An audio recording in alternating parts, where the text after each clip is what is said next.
Il y a des entreprises qui naissent d'une bonne idée, puis il y en a d'autres qui naissent d'un bouleversement, d'un rêve un peu fou, puis d'un grand saut dans l'inconnu.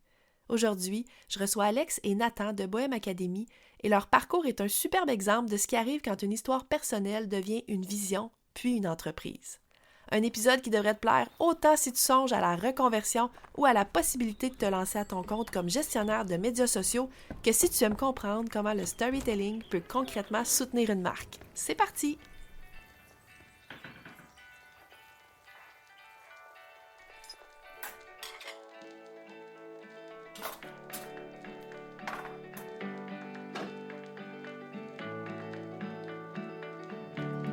Bienvenue dans le podcast À ta couleur. Moi, c'est Marie-Pierre, mais tout le monde m'appelle la voisine. Je t'accueille depuis ma maison jaune, au cœur d'un petit village rural où j'ai choisi de ralentir pour mieux écouter et mieux raconter. Très jeune, j'ai compris le pouvoir de ces récits qui touchent, qui nous rassemblent autour de quelque chose de plus grand que soi, puis qui nous donnent la permission d'être pleinement humain. C'est pas un hasard si j'ai étudié l'histoire. À l'époque, je pensais observer le passé, mais je me préparais surtout à ce que je fais aujourd'hui. Aider les entrepreneurs à fouiller dans leur propre histoire pour y trouver du sens, se révéler et apprendre à se présenter à partir des pépites qu'ils portent déjà en eux. C'est ça le storytelling introspectif, un pont entre la connaissance de soi et la communication. Ici, tu vas entendre mes réflexions en solo, puis des conversations complices avec des invités qui ont choisi d'aligner leur entreprise sur ce qui les habite profondément. Parce qu'au fond, ce qui connecte, c'est pas juste ton expertise, c'est qui tu es. Alors installe-toi sur ma galerie puis laisse-toi inspirer. Salut à toi, bienvenue sur le podcast À ta couleur. Aujourd'hui, je reçois deux invités que je suis vraiment contente d'accueillir, Alex et Nathan, les fondateurs de Bohème Academy. Salut à vous deux! Hello, hello! Allô, ça va bien? Ça va super bien, vous autres? Oui, Oui, on est vraiment, excités d'être là. vraiment. Moi aussi! On se disait off the record que je comprenais pas comment ça. Je vous ai juste invité à la saison 4, alors que j'aurais tellement pu vous inviter avant. On se connaît depuis un petit bout quand même, on va le dire. Fait quelques années quand même qu'on collabore ensemble parce que Bohème, c'est une entreprise qui accompagne celles et ceux qui veulent devenir gestionnaires de médias sociaux à leur compte. Mais derrière cette formation-là, il y a aussi une vraie histoire. Une histoire de reconversion, de liberté, d'expérimentation. Puis c'est justement ça que j'ai envie qu'on explore ensemble aujourd'hui. Ce qui me fascine chez vous autres, c'est pas juste que vous enseignez, OK, la gestion de médias sociaux, c'est le fait que votre entreprise s'est construite à même votre vécu. Comme si votre parcours avait été un terrain d'essai, un espèce de laboratoire vivant là, avant de devenir votre méthode, une vision claire, puis quelque chose à transmettre à d'autres. Puis ça, pour moi, c'est tellement un bel exemple de ce que j'appelle souvent la puissance des fameuses pépites de connexion. Si vous me suivez depuis un petit bout, je parle souvent des pépites de connexion qu'on peut aller identifier dans notre parcours, dans nos histoires. Donc, c'est des morceaux d'histoire qui servent justement à raconter d'où on vient, mais pas juste ça, à créer un pont avec les bonnes personnes. Fait qu'aujourd'hui, ce que j'ai envie, c'est qu'on regarde ensemble comment votre histoire est devenue un pilier de Bohème Academy, comment aussi ça nourrit votre manière, encore aujourd'hui, de communiquer. Puis tu sais, je dis qu'on se connaît depuis quelques années, là, c'est parce que, moi, quand je me suis lancée en affaires, je me suis lancée en tant que gestionnaire de médias sociaux à mon compte en 2020, alors que je faisais ça depuis plusieurs années déjà. Et là, on s'est connus Exact. parce que vous avez lancé votre formation. J'ai été une des expertes qui enseigne un module à travers votre formation. Quand on regarde Bohème Academy aujourd'hui, on sent que c'est pas une entreprise qui est née juste d'une bonne idée sur le coin d'une table, là. J'ai l'impression que Bohème Academy s'est construite à partir de quelque chose de beaucoup plus vécu, de beaucoup plus intime même, j'oserais dire. On peut dire que votre entreprise est née d'une transformation que vous avez d'abord dû traverser vous-même. Puis souvent, je trouve que quand une entreprise naît d'un mouvement intérieur, euh, ça se bâtit pas de façon parfaitement linéaire. Là, il y a une vision, oui, mais il y a beaucoup de flou souvent, d'essais, de terrains inconnus. Est-ce que vous diriez que vous avez bâti votre entreprise comme on part en expédition? Ben moi, je pourrais dire qu'en fait, la création de l'entreprise est un résultat de la réalisation de notre rêve, en fait, de partir en van et tout ça, parce que ça a été ça notre premier but, en fait. Nous, c'était d'atteindre une certaine liberté dans notre vie, de pouvoir voyager, de pouvoir voir le monde. C'était quelque chose qui criait pour nous, que, en fait, on a commencé à comme essayer de moduler notre vie pour pouvoir atteindre ça. Puis une fois qu'on a réussi à l'atteindre, ben après, on était comme, OK, what's next, tu sais? Fait que je sais pas si tu pourrais... Puis, ouais, puis tu sais, l'atteindre, mais ça a pris quelques années avant qu'on réussisse à le vivre un peu, ce rêve-là. Tu Mhm. sais, la van, je fais tout le temps une parallèle entre notre business puis notre van parce que la van, on l'a achetée puis elle était complètement vide. C'était une boîte de tôle. Donc, tu sais, pour nous, tu sais, monétairement parlant, mais aussi on voulait construire quelque chose à notre image. Ouais. Donc, on s'est dit, bon, ça va prendre plus de temps, mais on va vraiment créer quelque chose qui répond exactement à nos besoins, Puis à notre puis vision. à notre vision. Ouais. Euh, Parce que même à ce moment-là, en bâtissant la vanne, nous, on est les deux dans un emploi présentiel. Mais on a la vision qu'on va être télétravail, puis ça va faire soutenir, en fait, notre rêve de pouvoir voyager. Fait qu'on bâtit la vanne pour qu'on puisse vivre dedans à temps plein, mais aussi faire du télétravail à partir de cette vanne-là. Alors que on n'a aucune expérience, on n'a jamais eu de job télétravail, mais on a une vision par contre. oui, puis tu sais, ce qui est drôle, c'est que, tu sais, on a acheté la vanne, mais à ce moment-là, on n'avait pas d'outils. On n'avait pas de télétravail. Souvent, les gens, ils pensent, ah, tu sais, sont chanceux, probablement que, ah, ils ont un télétravail, puis après ça, ils se sont dit, OK, ben, on va aller voyager en van, mais c'est le contraire. On s'est dit, on veut voyager en van. En ce moment, on n'a aucune idée comment c'est possible. On n'a pas la job pour nous permettre de le faire. On n'a pas les outils pour la construire, la van. On n'a pas de garage On n'a pas de parce qu'on est en garage. appartement. Puis Alex, elle vient de déménager avec moi puis ma mère. Puis finalement, la vie a pris une tournure, là. Elle est juste parti avec une intention. Ouais. Fait que c'est ça. Fait que tu sais, ça a été un risque au début qu'on a pris. Puis après ça, ben c'est là que ça a commencé à... L'aventure, comme tu dis, c'est là qu'un peu qu'elle a débuté, là. Ouais. Puis à ce moment-là, vous aviez pas encore, j'imagine, l'intention, quand tu dis, Nathan, c'est né d'une intention de vivre un rêve, de pouvoir voyager en travaillant, mais j'imagine que vous aviez pas encore eu cette idée-là de on fonde une académie, on enseigne ce qu'on sait aux autres. C'était pas encore là, hein, c'est ça.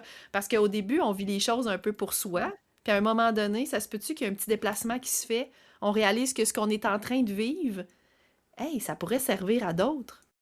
Y a-t-il un moment où vous avez compris que ce que vous avez traversé pouvait devenir quelque chose à transmettre à d'autres? Parce que c'est une histoire assez unique, on s'entend? En fait, là, comment ça s'est passé, c'est que bon, là, comme on t'a dit, on était salariés et tout, bon, on bâtissait la vanne. Et là, moi, j'étais comme, ben, les deux, on fallait se trouver quelque chose qui allait nous permettre de gagner des sous à distance. Mhm. Et peu longtemps après l'achat de notre van, Ben, je euh, dirais 1 an après, tu sais, dans le sens rendu en milieu qu'elle soit terminée, là. ben, je me suis lancée dans des études en gestion de médias sociaux Mhm. parce que pour moi, ce métier-là, de un, je trouvais qu'il me correspondait. Je suis quelqu'un d'assez créative. Euh, J'aime ça faire briller les entreprises. Donc, pour moi, ça me correspondait. Puis en plus, c'est quelque chose qui se faisait à distance. Donc, je me suis dit, ben, c'est ça que je veux faire. Fait que je me suis lancée dans des études. Puis là, fast forward, bon, j'ai fait des études. J'ai fait une étude, un AEC. J'ai fait plein de petites formations indépendantes à gauche, à droite. Euh, j'ai fait une formation en acquisition de clients. Parce que moi, à ce moment-là, bon, OK, je savais comment faire la GMS, sauf qu'il y avait personne qui m'avait appris comment aller trouver des clients, puis, tu sais, faire une business, dans le fond, là. Mhm. Puis j'ai pris cette formation-là, et c'était une formation là, qui avait beaucoup de modules, qui avait des coachings. Puis j'étais comme, ah, c'est bien cool cette formation-là. J'avais vraiment aimé mon expérience. C'était avec Virtuel Co. C'est plus la même propriétaire aujourd'hui, mais j'avais adoré mon expérience là, dans cette formation-là. Puis ça m'a ouvert un peu la porte du domaine des formations en ligne, en fait, puis de toute cette espèce de communauté-là. Puis j'ai trouvé ça vraiment tripant.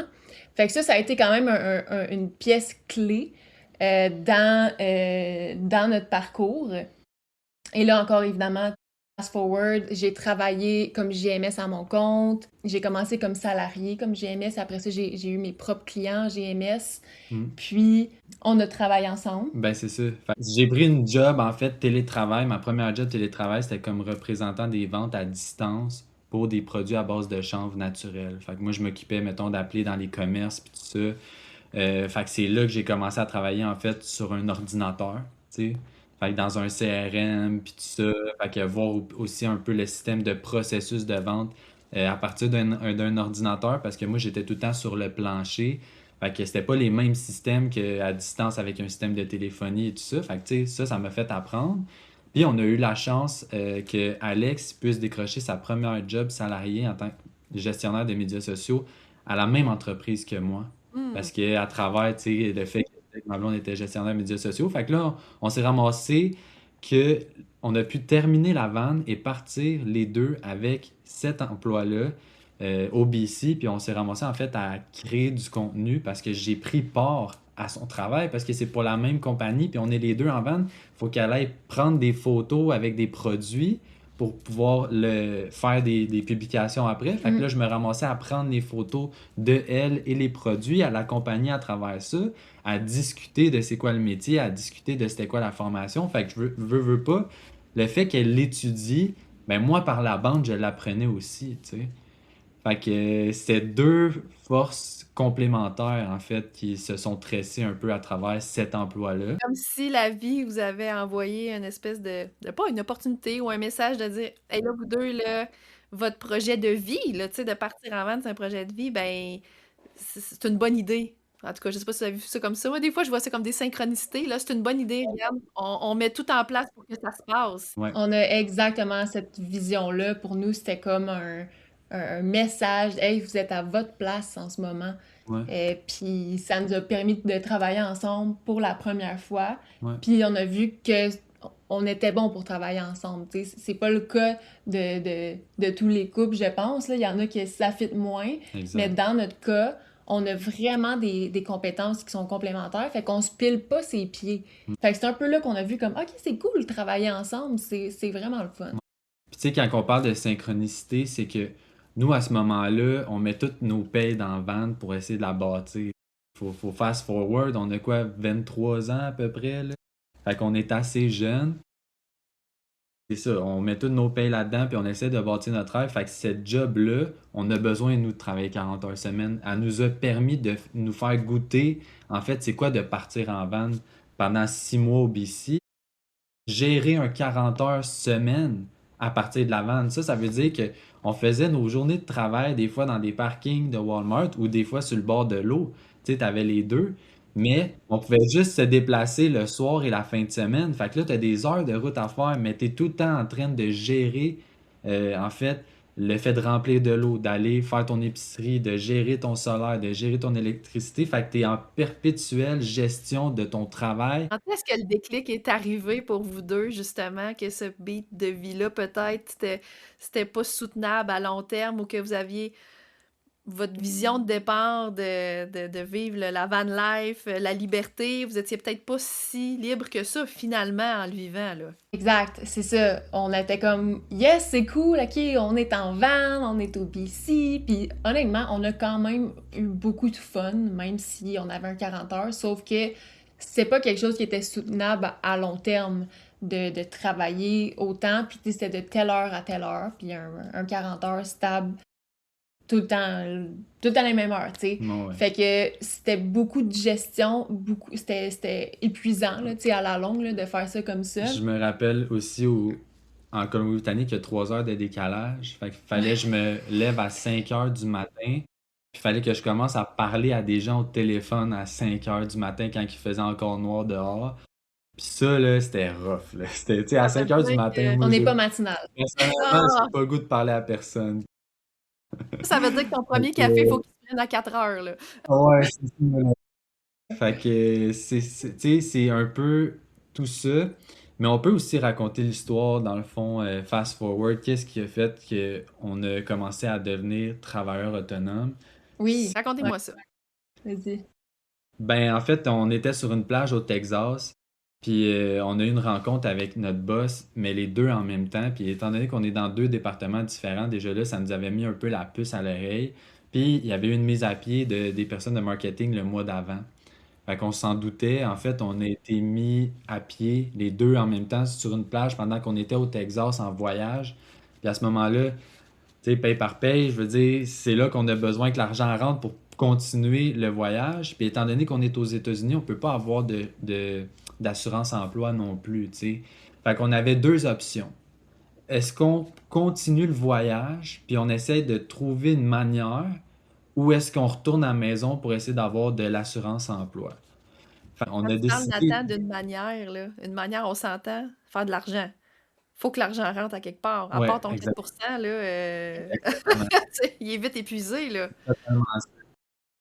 C'est C'est est-ce ça. qu'on essaie de trouver une solution puis de faire confiance à la vie parce que nous on est de même, hein? On pense qu'on est guidé puis on se dit si on y va, il y a quelque chose qui va arriver, il y a quelque chose qui va se passer qui va faire que tu sais on va réussir. Puis en fait, le déclic a été là. Quand on a perdu notre emploi puis on a décidé de continuer notre voyage ou notre expédition comme que tu disais, en fait, on s'est dit on va commencer à faire des offres de services pour faire tout ce que Alex elle a appris à travers la gestion de médias sociaux, mais d'essayer de le faire à notre compte. Puis au final, nous autres, on ne voulait pas le faire, on l'a pas fait par nous-mêmes parce que ça fait peur l'inconnu. Mais là, c'est comme si la vie, elle nous a obligés à se lancer. Fait que c'est comme ça que je le vois en fait. Ça a été ça l'élément déclencheur, c'est la perte de nos jobs, puis le fait Mhm. d'avoir pas le choix de trouver une solution en fait pour continuer notre expédition, notre voyage, puis continuer notre premier tour des États-Unis en fait. Ouais. J'adore ça parce que vous êtes la preuve, avec ce que vous venez de raconter, que derrière chaque bouleversement ou des fois nouvelle un peu plus tough qui nous arrive, même si on le voit pas sur le coup, hein, ça cache toujours. Bon, on peut le voir de différentes façons, soit une opportunité ou un cadeau caché. J'appelle souvent ça un cadeau caché, là, que peut-être vous auriez pas, vous seriez peut-être pas rendu là si cette mise à pied-là n'avait pas eu lieu, on le sait pas, là, la suite de l'histoire. J'aime beaucoup ça, les cadeaux cachés derrière c'est ça, les bouleversements, parce que sur le coup, ça a dû être tout un bouleversement. Donc là, j'en comprends que là, vous vous dites, OK, on se fait confiance, on essaye, hein, qui risque rien de rien. On essaye, de se lancer à notre compte un peu, pas à notre insu, mais même si on ne l'avait pas planifié, un peu spontanément. Puis là, ben, j'imagine, vous me direz, j'imagine que ça a fonctionné.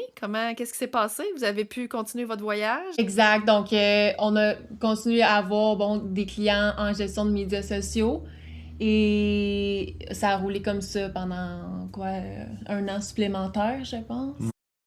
Fait que dans le fond, ça nous a 2 ans. monté, on a commencé à ramasser des clients, puis à avoir des contrats, puis à faire de l'argent. Fait qu'on a pu évidemment finir le voyage comme qu'on voulait le faire, même qu'on est revenu par la Colombie-Britannique, puis on est descendu par le Canada. Ouais. Puis on est reparti, je pense, même une deuxième. Ben oui, c'est ça. On est reparti une deuxième fois à Baja. Fait que je Ouais, pense que c'est quasiment 2 ans là, qu'il y a. Jusqu'à l'idée de Bohème Academy ouais. qui a germé. Oui, parlons-en de Fait que cette dans le idée-là, fond, justement. On y arrive. À quel moment vous êtes regardé puis vous êtes dit, hey, ben, pourquoi on fonderait pas une école? Pourquoi on l'enseignerait pas? Est-ce que ça s'est passé comme ça? Je veux vous entendre, je suis curieuse de savoir. Donc, on a eu l'idée en revenant de notre voyage à Baja, toujours avec la vanne, c'est au Mexique, à l'ouest du Mexique, pour ceux qui se le demandent. Donc, ça nous fait un beau 60 heures de route. Fait que ça fait bien du temps pour écouter des chansons, jaser, réfléchir, penser à notre avenir. Fait que c'est dans cette route-là qu'on s'est dit. Ben, tu sais que la gestion de médias sociaux, de un, c'était une découverte incroyable ouais. pour nous qui nous a permis de vivre ces voyages-là, d'aller au BC, d'aller aux États-Unis, d'aller après ça au Mexique. Puis on se disait à quel point on était chanceux Ouais. de vivre ça, à Ouais. quel point on était reconnaissant de pouvoir partir 6 mois par année en van alors qu'au début, on n'avait aucune idée de comment on allait pouvoir faire ça. Puis on a vraiment un homme d'entrepreneurs, là, depuis qu'on s'est... Ben, les deux, on en a une, puis quand on s'est rencontrés, ça a comme... Les étincelles ont fait un gros feu, là. Ouais. Fait qu'on était comme, qu'est-ce qu'on pourrait créer de plus? On a le goût de... Tu sais, quand t'as l'espèce de flamme à Créatif. l'intérieur, là, que t'as Ah envie... ouais. Oui, le créatif, on avait ce feu-là. Ouais, exactement. Puis quand tu es dans cette source d'énergie-là, là, dans le sens dans la créativité, puis que ça flow, on dirait que là, tu prends une idée, puis elle se développe, puis là, tu commences à tresser plein d'idées. Puis en fait, nous, avec notre tête entrepreneuriale, c'est que quand on a une première idée au core, on est capable de discuter, puis de se rendre ensemble en tant que couple fusionnel, là, je peux appeler ça de même, mais à tout tresser les idées pour atteindre l'objectif au bout du but là, qu'on est en train de se faire. Fait qu'on on dirait qu'ensemble, on est capable de voir toutes les étapes. Fait que, tu Mhm. sais, puis aussi, je veux juste ramener que, tu sais, dans le fond, quand on est passé de salarié à notre compte là, en tant que gestionnaire de médias sociaux, ça a complètement changé la dynamique de notre voyage. Tu sais, veux pas, le fait qu'on ait perdu notre job au Texas, notre voyage après versus avant, notre après était tellement plus le fun. On avait plus de temps pour vivre vraiment les journées, puis de Mhm. vivre les expériences, les paysages. On n'avait plus cette pression-là de devoir Ouais. tout faire rapidement, puis de gérer un gros horaire. Fait que ça nous a amené vraiment une découverte qu'on était comme, OK, wow, ça c'est une sorte de liberté de pouvoir vraiment gérer notre propre temps. Ouais. Vraiment. Ouais, fait que à partir de là, on peut se dire que quand on a pensé à Bohème Academy, on s'est dit, nous, on a connu les deux. On a connu le avant et on a connu notre après. Puis dans le après, c'est tellement tout ce qu'on a voulu que ça serait tellement le fun de pouvoir l'apporter, en fait, à d'autres gens, en fait, ce qu'on a découvert. Ouais. Ouais. Hey, quand Écoute, même un switch important, là, de se dire, de sortir de soi, tu sais, puis de faire comme, hey, nous autres, yes, on a atteint ça. Comment, wow, on a envie de le transmettre, on a envie de le partager avec d'autres, on a envie de que d'autres vivent comment dire, cette liberté-là comme nous, on l'a atteint. C'est quand même à un autre niveau. Ouais, j'en comprends que 60 heures de route, ça permet de, de passer à toutes les options. C'est une histoire de reconversion de vie et de vie nomade, là, on s'entend. Comment vous avez su avec cette idée-là, là, quand l'idée de, OK, ça serait le fun de le transmettre à d'autres et tout ça, quand est-ce que vous avez su que c'était pertinent de raconter votre histoire? Je pense que ça s'est vraiment fait organiquement. C'était comme, pour nous, ça allait main dans la main, tu sais, le nom Bohème Academy, c'est venu dans ce 60 heures-là, c'est venu à nous tout de tout de suite. suite. Tout de suite. Ça a pas été difficile là, pour nous de trouver le nom, là, Bohème. Nous, on est des âmes bohèmes Ouais, depuis toujours, là, dans le fond, là. ouais. Fait que, tu sais, notre mode de vie, c'est ça. Mais aussi, je trouve que le mot bohème, c'est ce que ça représente, évidemment, ben, c'est la liberté, c'est la créativité. Puis je trouve que ça représente bien une partie du métier de gestionnaire des médias sociaux et ça nous représente également bien. Puis, fait que pour nous, je trouvais que ça allait juste bien ensemble. Ouais. Donc, après, ben, le nom, ben, le reste, c'est juste venu naturellement d'un peu raconter comment nous, on a vécu ça, qu'est-ce que ça nous permet de vivre et Ouais. ça s'est vraiment fait naturellement. Mhm. De façon intuitive, comme si c'était là. Ouais. Ça attendait juste que vous preniez l'idée au vol qui était pas trop loin au-dessus de vous. Parce que, tu sais, on peut tout raconter des choses qu'on a vécues, mais il y a une différence entre partager un bout de vie puis raconter quelque chose qui soutient vraiment la vision qu'on a. Puis, selon vous, qu'est-ce qui fait qu'une histoire personnelle que vous avez vécue devient stratégique au lieu de juste personnelle? C'est une bonne question. Bonne question. Veux-tu répondre? J'y vais. Ouais, ouais. Ben, t'as-tu quelque chose? Ben oui, je peux y Vas-y. aller. Ben en fait, moi, je trouve que là où l'histoire personnelle devient pertinente à partager, si ça permet aux autres de soit se sentir validés dans leur expérience ou de se sentir inspirés. Côté stratégie aussi, c'est que, tu sais, dans notre histoire personnelle, quand on a eu l'idée de faire Bohème Academy, évidemment, c'est une entreprise, mais tu sais, de la manière qu'on l'a créé, Bohème Academy, c'était pas seulement nous. Ce projet-là, là, fallait le faire pour que ça réussisse. Fait que on a investi une grosse somme monétaire qu'on avait, nous, de côté, chacun, moi puis Alex. On a été trouver plusieurs personnes. Puis ça, je te dirais, Marie, nous autres, on arrivait, là, puis on conduisait. Puis on avait déjà tout ce genre de plan d'affaires-là qui était en train de se formuler. OK, on voulait pas que ce soit seulement nous, on voulait... Fait que, tu sais, veut pas, à travers notre histoire personnelle, la stratégie, elle s'est aussi faite en sorte que on fait pas juste créer un nom, là. On crée une valeur, tu sais, on crée une entreprise qui doit être profitable. Puis c'est là que ça a comme aussi changé que il a fallu devenir stratégique, là, à ce moment-là. Ouais, puis tu sais, nous, ça aussi, c'est dès le début. Quand on a pensé à Bohème, j'ai dit, je veux pas faire ça tout seul. Tu sais, on veut pas faire ça tout seul. On a le goût d'être en collaboration avec d'autres personnes. Puis, tu sais, nous, on a eu nos expériences dans le domaine, Ouais. mais je trouvais ça tellement précieux d'aller chercher des gens qui ont des expériences complètement différentes. Puis c'est ça qu'on est allé chercher avec chacune d'entre vous. Vous avez tous des parcours super différents, super complémentaires. Puis pour moi, pour créer la formation la plus complète et approfondie, ça prenait ça. Là. Mhm. Mhm.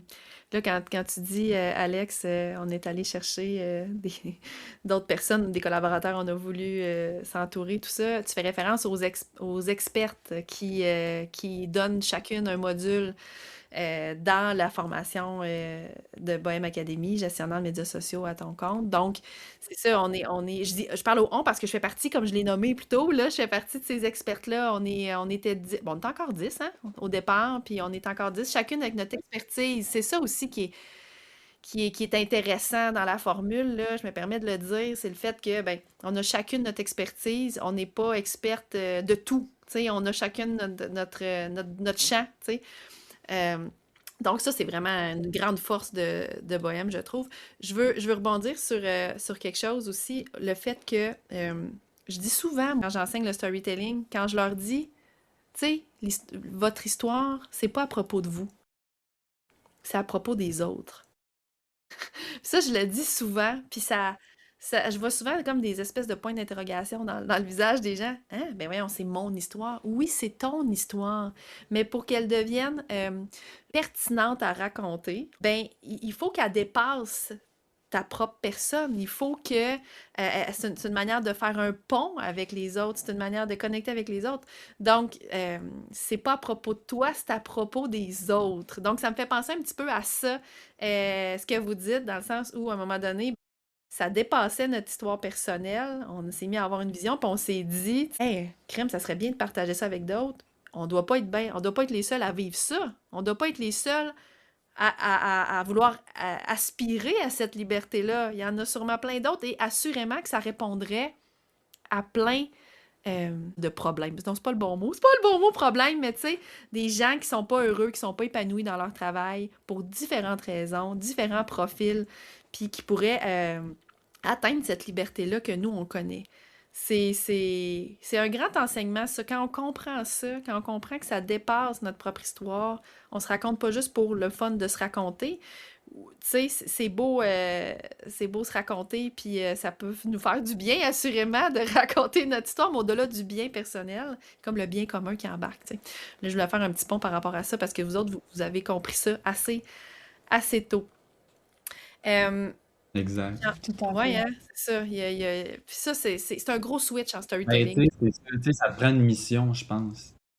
Il faut qu'il y ait un but final que tu veux atteindre. Tu sais, il faut que tu aies des valeurs aussi que tu vas créer autour de ça. Tu sais.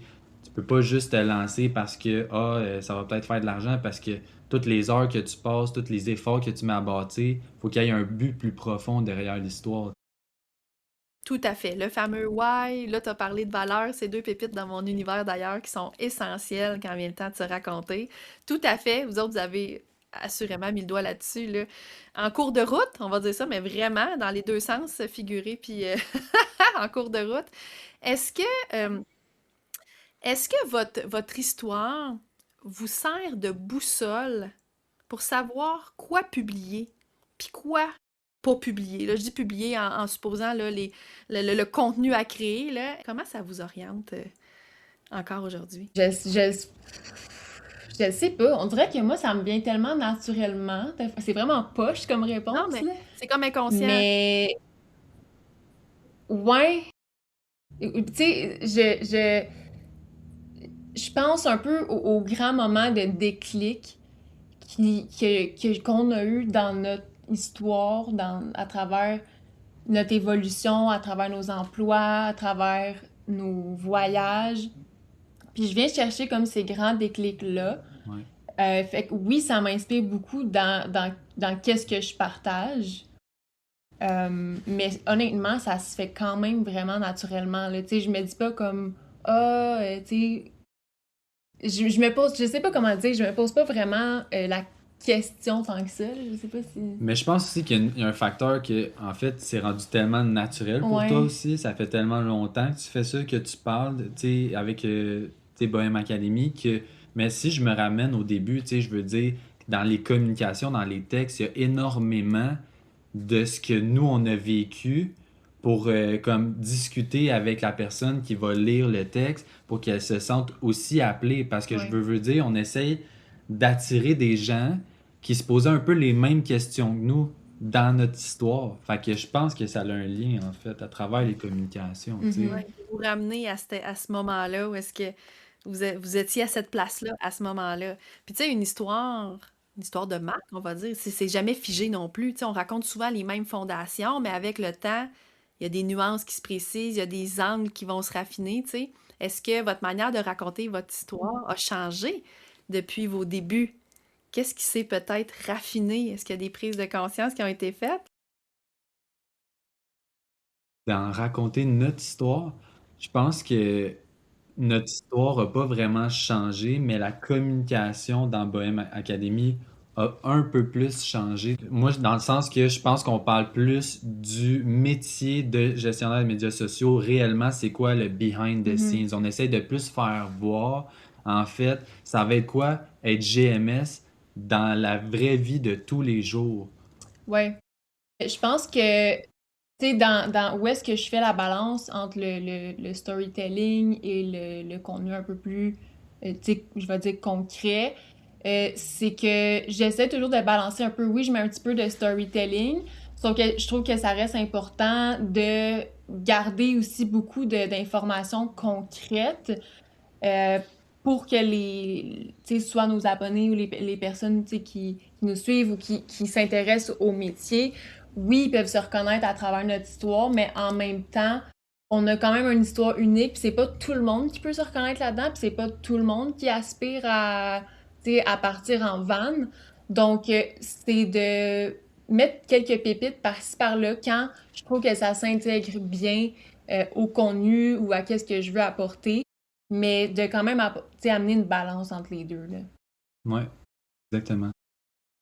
Il y a souvent un profil, une énergie, un désir profond qui revient chez les personnes attirées par notre univers. On a chacun des univers différents, mais quand on a un univers, chose que vous avez très fort à Bohème Academy, euh, c'est comme si ça dégageait une énergie, hein? Puis il y a comme un profil qui se dessine de personnes qui viennent graviter autour de cette énergie-là.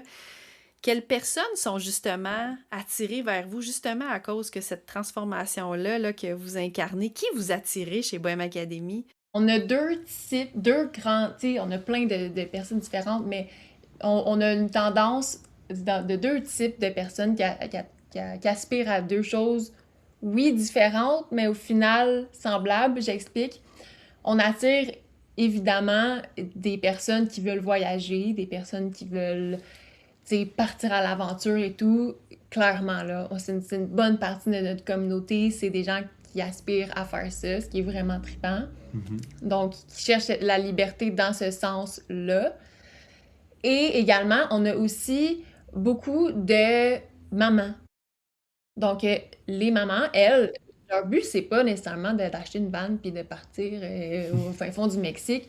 C'est une forme de liberté différente. C'est la liberté de pouvoir être plus près de leur enfant, de passer plus de temps avec eux, d'avoir une meilleure flexibilité pour, tu sais, puis oui, je parle de leur enfant, mais aussi pour elles-mêmes, là, de, en fait, le travail s'acclimate davantage à leur mode de vie. Donc, ces deux types de personnes-là, au final, recherchent un travail qui leur offre cette flexibilité-là, puis cette liberté-là.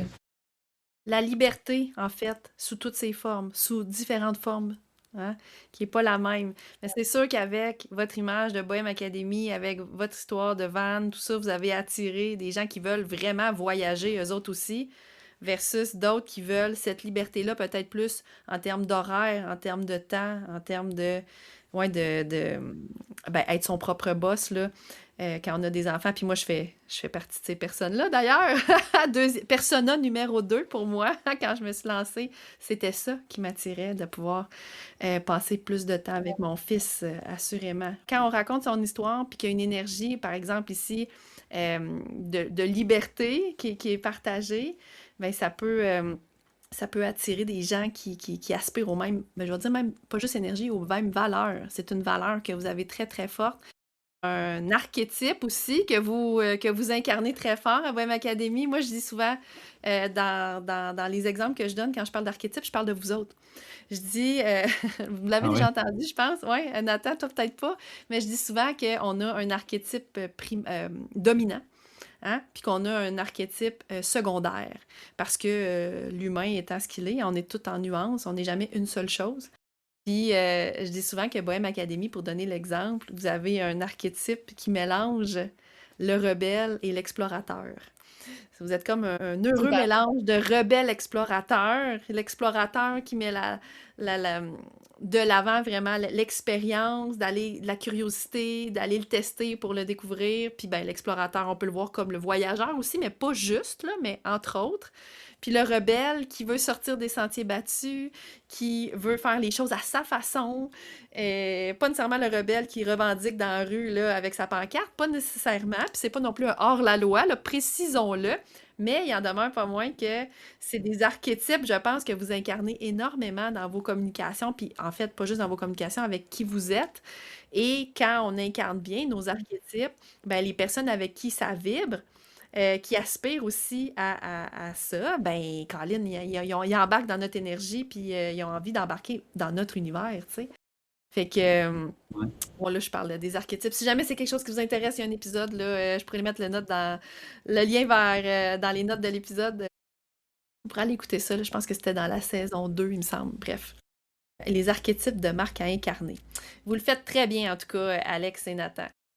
Ce que je trouve beau aussi dans votre histoire, dans ce que vous incarnez justement, c'est que une histoire, ça fait pas juste dire hey, voici qui on est. Ça donne aussi, parfois, souvent, une permission très concrète aux autres. Tu sais, quand on se permet de raconter son histoire, ça vient souvent donner une permission aux autres de faire la même chose, de s'ouvrir, ça ouvre des portes, celle d'oser, de croire, de se projeter aussi différemment. Est-ce que vous avez l'impression que votre histoire donne une forme de permission à vos étudiants? Puis laquelle? Quelle permission ça offre? Clairement, tu sais, comme tu l'as si bien dit, en passant, ça me parle vraiment l'archétype que tu viens de me donner, là. Puis Poème, c'est un peu ça, tu sais, en fait, on a fait ça à notre image de qui qu'on est à l'intérieur, puis qu'est-ce qu'on voulait qu'il transparaisse à travers une entreprise, de là, la Bohème Academy.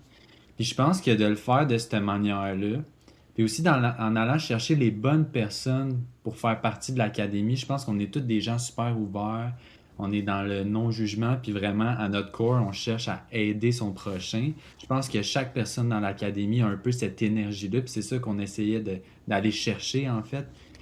Fait que je trouve que ça ouvre la porte, en fait, aux gens qui vont commencer, puis essayer de faire en sorte de diminuer le syndrome de l'imposteur que tout le monde va avoir en démarrant quelque chose de nouveau. Fait que si tu commences à une place que tu vas te sentir écouté, que tu vas pouvoir euh, discuter sans te faire juger, puis qu'il n'y a jamais une question à laquelle on va faire, ben c'est bien stupide. Non, nous autres, on est complètement de l'autre côté. On est comme, on aime ça, que tu puisses communiquer avec nous, que tu puisses t'ouvrir, puis on va essayer de t'aider le plus possible. Fait qu'en fait, ça ressort de notre intérieur vers l'entreprise, puis après, la personne, exactement, elle va se sentir comme qu'elle peut s'ouvrir à nous, puis Mhm. elle va se sentir. Tu sais, ça, c'était dès le début, dès le départ. c'est venu de cette pulsion-là. Fait que je pense que oui, les gens peuvent le sentir. Puis ça, c'est... Tu parles à l'intérieur de notre académie. Puis de l'extérieur, disons, à travers nos communications et notre storytelling, oui, je pense que en racontant un peu notre histoire, nos valeurs, notre côté un peu plus rebelle, effectivement, ça allume peut-être une... En fait, ça allume rien parce que c'est déjà une pensée que les personnes, que les Mhm. gens qui nous suivent ou tombent sur nos choses ont déjà à l'intérieur d'eux. Mais peut-être ça va faire en sorte que, oh mon Dieu, ben moi aussi, je me sens de même. Tu sais, parce que nous autres aussi, on l'a vécu, là, d'être dans des emplois vraiment en poche, Ouais. on avait des boss vraiment pas le fun, vraiment pas de flexibilité. Fait que quand on se permet de nommer ces choses-là qu'on a vécues, puis de nommer que, hey, on était écœurés de ça, on était tannés, puis on voulait créer quelque chose pour nous, ben ça vient rejoindre les gens qui sont peut-être dans cette situation-là aussi. Ouais. Le fameux moi aussi. J'aime ça que tu apportes ça. Le fameux moi aussi, qui est en fait une forme d'identification, de reconnaissance, de validation de qui on est et qui permet tellement de connecter puis d'avoir une prise, si on veut, là. Et ça, c'est puissant. C'est puissant en storytelling. C'est ce qu'on aspire à faire avec notre histoire, tu sais. Parce que toute relation se bâtit, ou presque, sur un moi aussi. Pensez-y, quand on discute avec des gens, puis qu'on raconte peu importe quoi, là, de façon banale de notre quotidien, quand on réussit à aller chercher, ah, ben voyons, moi aussi, le fameux moi aussi, paf, connexion qui vient de se faire. Tellement. Il y a quelque chose qui vient Ouais. dire, il y a quelque chose qui vient se connecter. Et pour avoir ce moi aussi-là, ben, il faut dire quelque chose. Puis c'est pas juste à travers les mots qu'on va publier aussi.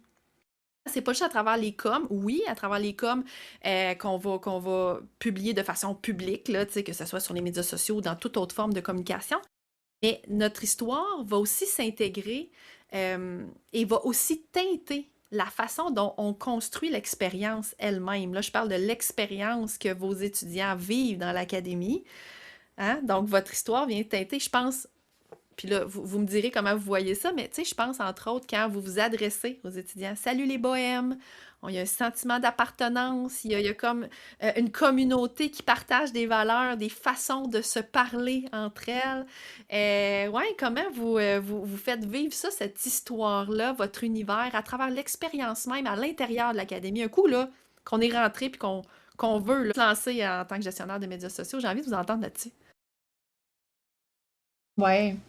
Ben, pour nous, le sentiment de communauté, c'était super important de l'avoir. Puis, tu sais, oui, en plus, on est en virtuel. Fait qu'on a quand même un défi de, bon, on se voit pas en chair et en os. Fait que comment on peut faire en sorte que on soit quand même, on ait quand même ce sentiment-là de connexion et d'entraide. Et ben, je pense qu'on le fait justement à travers un peu la bienveillance, puis de toujours nommer en fait que c'est un espace qui est sans jugement, parce que souvent quand tu te lances dans quelque chose de nouveau, des fois tu te dis, ben là, c'est une question niaiseuse que je veux Ouais. poser. Nous, on répète sans arrêt qu'il y a des questions niaiseuses, ça n'existe pas, là. Exact. Fait que je pense que c'est vraiment en posant ces paramètres-là dès le départ, dès que tu rentres dans l'académie, dès le premier courriel que tu reçois après ton Ouais. Dès la inscription. première vidéo d'introduction, c'est carte sur table, tu sais, on veut vraiment mettre la communauté de l'avant, le fait que, tu sais, il n'y a pas de questions niaiseuses, que tu te sens accepté. Fait que je veux dire, on définit le vibe qui doit être intégré dans Bohème, en fait. Tu sais, on explique c'est quoi être Bohème, c'est quoi l'énergie Bohème. Fait que je pense que tout le monde après peut se mettre sur les mêmes bases.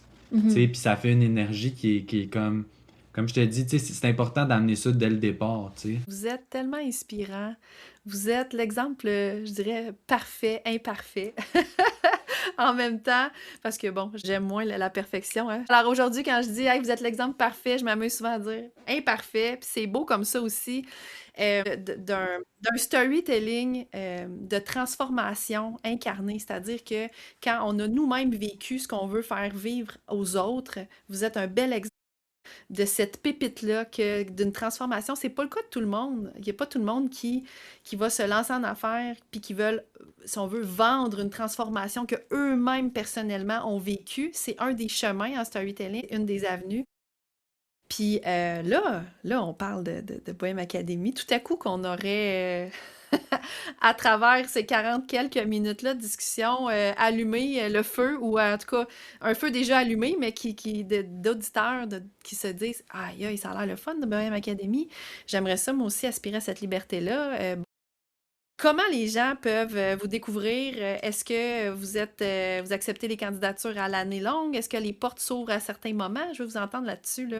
Ben, en fait, nous, les inscriptions sont ouvertes en tout temps dans l'académie. Ça fait un moment que c'est comme ça. Tu peux t'inscrire en tout temps. Donc, dès que tu t'inscris, tu reçois tes accès donc à la plateforme de formation puis à nos groupes. Vraiment, il n'y a pas vraiment de timeline, là. C'est quand pour toi, ça fait du sens de commencer, tu commences. Pour nous rejoindre, ben, ça va être soit sur les médias sociaux, Facebook ou Instagram, Bohème Academy. On a aussi un groupe Facebook, on vient juste d'ouvrir il y a 2 semaines. Donc, ça s'appelle les GMS de la Nouvelle Ère. Ce groupe-là est complètement gratuit. Donc, notre objectif avec ce groupe-là, c'est de partager plein de choses, plein d'informations par rapport au métier de GMS. Tu sais, aujourd'hui, dans notre podcast, on a parlé beaucoup du lifestyle, mais on parle aussi beaucoup de c'est quoi ce métier-là, puis qu'est-ce que ça implique exactement, puis qu'est-ce que ça implique de faire ça à son compte. Donc, dans ce groupe-là, on fait des lives, on va créer plein de types de contenus éducatifs, inspirants. Et donc, ça, je pense que ça serait un bon point d'entrée pour ceux qui sont curieux d'en apprendre sur la GMS et ou sur notre académie, dans le fond. Ouais, ceux qui songent, mais qui sont pas sûrs, puis qui se disent, c'est quoi exactement? Est-ce que ça pourrait être une belle opportunité pour moi aussi? OK, super. Fait que c'est un groupe qui est public, là, que les gens peuvent rentrer facilement. Vraiment cool. Puis j'en profite aussi pour dire que s'il y a des auditeurs, auditrices qui écoutent et qui ont des questions ou qui ont envie de jaser de GMS avec moi aussi, c'est toujours possible de me contacter. Ça me fait toujours plaisir de partager moi aussi mon histoire, comment ça s'est passé, mes aspirations, comment ça se passe. Ben, une journée type de GMS, parce que j'en fais encore de la GMS, même si j'ai d'autres types de mandats plus nichés en storytelling, là, je fais aussi de la GMS encore aujourd'hui avec des petites entreprises locales de mon coin. Et je sais qu'il y a beaucoup de gens qui se lancent, qui aiment cette idée-là de faire de la création de contenu pour des entreprises près de chez elles, près de chez eux. Donc, ça peut être intéressant de voir ce modèle-là. Fait que ça m'est arrivé à quelques fois, ben quand même, plusieurs fois par année, où est-ce qu'il y a des gens qui me contactent puis qui disent « Hey, j'aimerais ça savoir comment ça, toi, tu fais juste de la Ben GMS, de oui. petites entreprises, puis surtout rurales. » Moi, je suis vraiment plus nichée Ouais. aussi en ruralité, donc c'est-à-dire en campagne, pour dire les vraies choses. Donc, c'est un modèle que moi j'aime, qui peut correspondre à d'autres aussi. Fait que je suis toujours ouverte, en tout cas, je le dis. Mes DM sont ouverts. Donc, si vous avez des questions, vous pouvez venir me voir. Puis bien sûr, Alex et Nathan sont disponibles aussi. Mais là, je trouve ça vraiment cool, le groupe Facebook que vous avez ouvert. J'ai vu ça passer, justement. Je voulais vous en parler, mais là, vous confirmez la chose durant le podcast. Franchement, intéressant. Est-ce qu'il y a, Alex, Nathan, est-ce qu'il y a des choses qu'on n'a pas jasé aujourd'hui que vous croyez hyper pertinent, qu'on peut pas se laisser sans le mentionner? Ben, en fait, je pense que je dirais à tout le monde, en fait, tu sais, la morale de l'histoire, c'est qu'on avait un rêve, en fait, un grand rêve qui semblait si loin et inatteignable, mais de faire confiance à la vie, que quand on se lance dans un projet, elle va tout mettre en place pour que ça se passe bien. Tu sais, nous, on a eu la preuve plusieurs fois dans notre vie que c'est comme ça. Si c'est aligné, ça va finir par arriver. Fait que je pense que la morale de l'histoire, autant que pour moi qu'Alex, c'est que si tu as un rêve croisé, ça va arriver, tu sais. Nous, on en a eu la preuve, on s'est lancé. Puis, tu sais, le bout de chemin qu'on a fait, ça a complètement changé notre mode de vie, changé les expériences qu'on a vécues dans notre vie. Puis, on est heureux, tu sais. Je pense que le fait de dire oui, je me lance, au final, crime, fais-le parce que aujourd'hui, on peut dire qu'on est heureux de l'avoir fait, tu sais. Ouais, puis comme on disait, Marie-Pierre, avant d'enregistrer, c'est aussi de se lancer avant de se sentir 100% prêt, Ouais. Mhm. parce que au final, c'est l'action de se lancer qui va faire en sorte que tu Ouais. t'es dedans, puis là, au final, tu vas te sentir prêt. Souvent, on a 100%. l'impression qu'il faut attendre que tout soit parfait, tout soit aligné, puis là, après ça, OK, j'y vais. Mais, tu sais, des fois, il faut oser, puis se Totalement, lancer avant totalement. d'avoir toutes les réponses, dans le fond. là. Ouais. Des fois, on trouve les réponses en cours de route. Puis si on n'avait pas fait ce bout de chemin-là, la réponse serait pas arrivée. Hein? On l'aurait attendu peut-être éternellement. Je trouve ça intéressant ce que vous dites là, puis 100% d'accord aussi. Je le vois comme ça. Puis une autre chose que je veux souligner, Nathan, quand tu dis ouais, nous autres, ça a changé notre vie, croire en nos rêves, quand on se lance dans un projet. On est heureux aujourd'hui. Puis j'ai envie de rajouter à ça en disant, ouais, puis vous êtes allé chercher de l'aide aussi. C'est-à-dire quand vous dites, on est allé chercher des gens pour collaborer, on avait cette vision-là de s'entourer. Vous êtes allé chercher de l'aide. Puis là, quand je dis de l'aide, je pense entre autres aux expertes qui sont avec vous autres dans la formation, qui créent le produit à quelque part aussi, qui font partie, hein? Mais pas que, parce qu'il y a plein d'autres gens que je sais qui gravitent autour de vous, plein d'autres collaborateurs, mais d'aller chercher de l'aide quand on y croit, un peu comme vous êtes l'aide finalement de personnes qui aspirent à ce rêve de liberté-là, puis d'être plus heureux dans leur travail. Donc, je trouve que c'est une belle... c'est un beau parallèle, puis c'est une belle leçon. Ça termine sur une belle leçon, je trouve, qui est une autre pépite de connexion dans l'univers de la voisine. Tout est dans tout. Merci, Nathan. Ça me fait penser, Alex. ça me fait Oui, penser oui. à ton univers aussi. À ton univers, tu sais, de village. Tu sais, quand on dit que ça prend un village, ben, pour qu'on avoir construit Bohème Academy, ça a pris un village. Puis toi, c'est quelque chose que tu fais rayonner. Puis effectivement, je trouve que ça fait toute la différence quand que tu veux être travailleur autonome ou entrepreneur. Totalement. C'est drôle que tu dises ça parce que, entre autres, hier se terminait la dernière séance du village parce que j'ai lancé un accompagnement, un espace collectif qui d'ailleurs s'appelle le village. Écoute, c'est drôle. Puis on a terminé ça pas plus tard qu'hier. Ouais, tu sais, hein? Ah, écoute, c'est extraordinaire. Puis c'était exactement ça, cette vision-là que j'avais avec le village. C'est une communauté où est-ce que, ben oui, le sentiment d'appartenance, où est-ce que l'adhésion, cette espèce d'énergie de communauté-là qui embarque. Ouais, puis ça prend tout un village, effectivement. Alors, je ne pourrais qu'adhérer à ces mots. Ouais, quand on a des univers forts, comme Bohème, ou j'oserais dire, bon, en tout cas, La Voisine, un univers qui me suit depuis les tout débuts, ça permet aux gens de capter, je pense, notre énergie, capter ce qu'on a à offrir, puis de voir si ça correspond rapidement à ce qu'ils ont envie de vivre, puis à ce qu'ils aspirent. C'est des belles paroles de fin, ça. Merci, Alex, Nathan. Merci pour cette belle jase-là. Ça faisait un bout qu'on avait jasé tous les trois. Je suis bien contente. Merci aussi à toi qui nous écoute de t'être rendu jusqu'à la fin de l'épisode. N'hésite pas si tu as des questions en lien avec la GMS, si tu hésites ou si tu veux te lancer à ton compte. Alex, Nathan, Bohème Academy, toujours disponible. Et moi, de même, tu retrouveras le lien vers tous les points d'entrée de Bohème Academy dans les notes de l'épisode. Je vous souhaite une très belle journée. Merci à vous deux. On se dit à dans 2 semaines pour un prochain épisode solo. Salut! Bye! Merci d'avoir été là. C'est toujours un privilège de te savoir quelque part assis avec moi sur ma galerie. J'espère que ça t'a donné envie de t'arrêter un instant, juste assez pour te recentrer, te déposer, puis peut-être découvrir une pépite de connexion que tu n'avais pas encore vue en toi.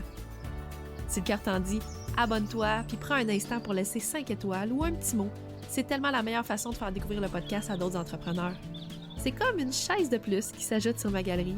Plus on est nombreux à s'y asseoir, plus les conversations voyagent loin. Puis si quelque chose t'a touché aujourd'hui, partage-le en story puis tag-moi, La Voisine Pro.